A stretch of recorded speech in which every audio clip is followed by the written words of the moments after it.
Celebrant here, and I am back with some more hints, tips, and ideas to help with planning your wedding ceremony. One of the most frequently asked questions I get asked from couples is, do we have to stick to a formula for our wedding ceremony? And the answer is absolutely not. While we often have in our mind an idea of what our ceremony format should look like, who arrives first, who's escorted down the aisle on whose arm, where you should stand, the formula of a typical ceremony, and we can offer that to you. I always say to couples, why not break the rules? You don't have any rules to follow here, so don't feel that you have to follow a set formula for how a ceremony should look. You do not have to do that if you do not want to. Most of the ceremonies I do have a combination of the two, and that's purely because that's what couples want. Remember, the name of the game with a celebrant ceremony is it's all about your choice. It's your freedom of choice. It's your choice to decide what goes in your ceremony. And often couples want a little bit of both the kind of somewhat traditional wedding formula and a little bit something different. And that's where things like symbolic elements come in, or arranging the seating in a different way, or both of you having a wedding entrance. I mean, brides typically have a wedding entrance. Why can't grooms? And also maybe some of the elements of the actual ceremony content might be different. I wanted to give you a couple of ideas of things that you might want to consider for your wedding ceremony. And remember, you can think completely out of the box. A few years ago, I did a wedding ceremony for a couple and a small group of family and friends. And they wanted to do something that, in their words, was a live ceremony and involved people actually getting up and moving about. And so what I created for them was a walking journey in the forest where they lived. And so they had already picked out special parts of the forest that were meaningful to them, perhaps a tree, perhaps a glade, perhaps a log where they sat and had a deeply meaningful conversation. And so as we were co-creating their ceremony, we went for a walk in the woods, a couple of times in fact, and we started to pinpoint the areas that were important to them.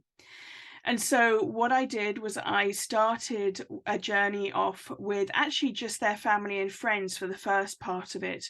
And we talked about the journey that we were going to be taking together today. And there was actually an element in it of participation. So at each stop, there were different areas of participation. At the first stop, the couple came out and met the rest of the group. And we had a reading from the father of the bride to kick off the day. At the second stop, we each took a rock and we laid it in a heart shape that was meaningful for that couple, around a tree that was special to them. And each of those rocks had the name of the person on them and a word written to inspire the couple, so that whenever they need a little bit of inspiration, they can always return to this little rock formation by a tree and think about the people that are supporting them in their marriage. At the third stop, we did a ring warming where we passed their rings around, and rather than each person silently say a word or intention to support the couple, because the group wasn't too big, we actually asked everyone to audibly say a word, intention, or a phrase or sentence to support that couple, and that was really meaningful and emotional. And then I asked everyone to take one of those words and write it on a tag. And then they kept that with them, because when we got to the next phase, there was a tree that the couple actually planted on the edge of their garden. And then everyone was invited to put their wishes on the tree with ribbons. And it was just so beautiful. Now, of course, throughout that journey, I was sharing elements of the couple's story. And then after the tree planting, they actually shared their vows by the tree. And that was really meaningful for them.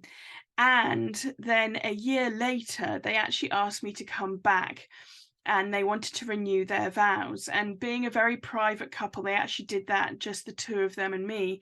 And what we did on their first year anniversary was we took their vows and a letter to each other and we buried them in a time capsule next to their oak tree. So that tree that they see when they look out of their living room is a focal point and a reminder of their wedding day, their first anniversary, and their journey together. And hopefully, as the tree grows, they will see their love grow as well. So, a wedding ceremony doesn't have to necessarily follow a set formula. You can take those elements and make them livable in a completely different way. And often for me, I get a lot of my creativity from the location where the ceremony is taking place, plus a little bit of carte blanche from the couple if they are up for doing something very, very different. So, what does thinking outside of the box for your ceremony look like to you? I encourage you to really think about that, because when you, as a celebrant, get to do things in a very different way, that's when we really get to work with our creativity and bring things alive in completely different ways. I hope that you have enjoyed this. If you have and you've liked it, please click the like thumb button below. And also, please hit the subscribe button because that really helps with the old YouTube algorithm. Thanks for watching once again and have a great week. Bye bye.